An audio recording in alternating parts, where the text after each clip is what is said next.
Good morning guys! Pupunta kami ngayon sa Toronto para sunduin ang anak ng asawa ko. So may dalawa siyang anak guys, susunduin natin. See ya!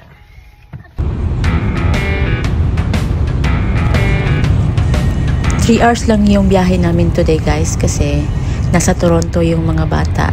Nag-stay sila doon sa kapatid nila. Usually nagbibiyahe yung asawa ko papunta sa kanila doon sa Sault Ste. Marie is 12 hours guys. Grabe, ang tagal. Isang one way lang yun ha.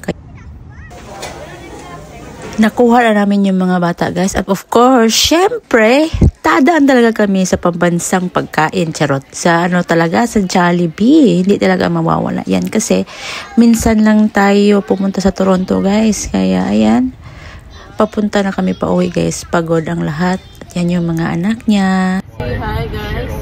Say hi to my vlog. You know what? I'm doing vlog.